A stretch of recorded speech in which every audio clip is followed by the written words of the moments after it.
Айсулуу Көкөева окурмандарына аялдын күндөлүгү «Кайнене келин ымалада жашоо» аттуу китептери менен таанымал.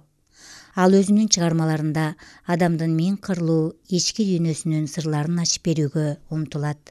Ушундан улам Айсулуу Чеховчасынан майда барат детальдарга өзгөчө көңүл буруп, түрдүү турмуштук жагдайларга кабылган каармандарынын психологиялык абалын кылдат көркөм иликтөөгө алат.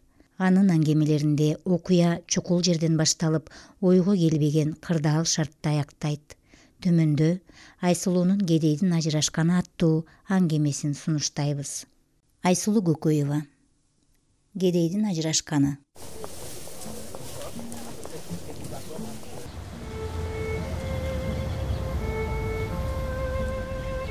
Жарым ай бою ажырашуунун оош кыйышын түшүндүрдүм.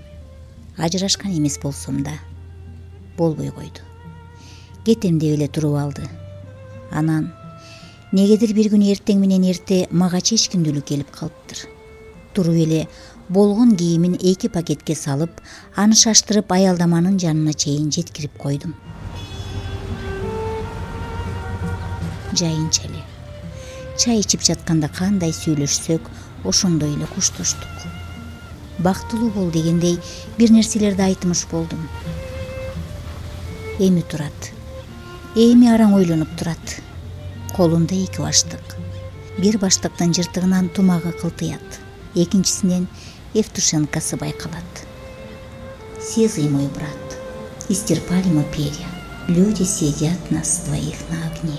Деген саба негедир эске келе берет.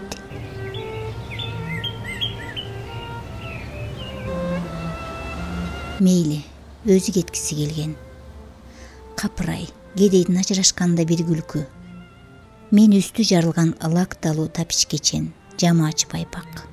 Эжемдин жаш кезиндеги юбкасы, таэжемдин водолазкасы, бөлөмдүн бир алкаштан арзанга сатып алган курткасы менен, кулагымда 5 сомдук сөйкө, мойнумда 5 жашар бала, жүрөгүмдө сыздаган жарам менен турамын.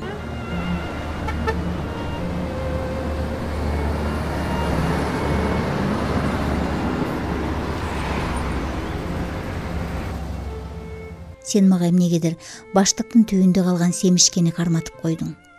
Мен деле эмнегедир алып алдым. Ошого түшүнбөй калдым да. Өзүң болсо бал муздак алып жедиң. Жейсиңби? Дедиң. Эмне үчүн мени менен ажырашып жатканда шалпылдатып бал муздак жейсиң? Ажырашканда бал муздак жеш адепсиз. Мен да эмнеге калган каткан семишкени кагаздан бошотуп алып чагып турам.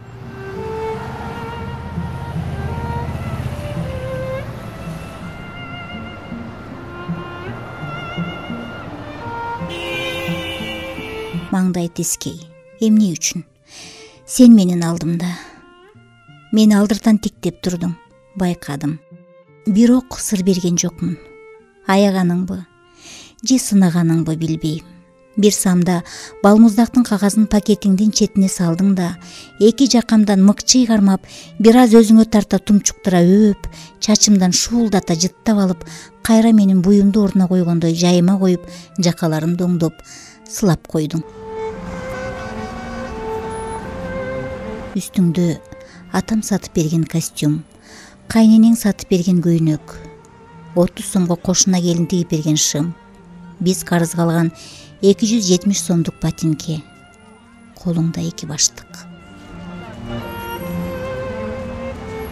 Кичине байыганда ажырашсак, мындай болмок эмес. Капырай, экөөбүз турабыз, жипсиз байлангандай.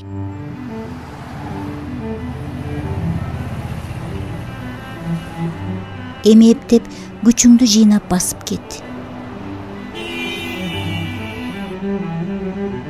Мен биринчи басып кетейин десем, эрте жаз өрүкүлдөп жатыптыр. Эми гана байкадым. Өрүкүлдөп жатканда айрылышкан бир аз аянычтуу болот окшойт.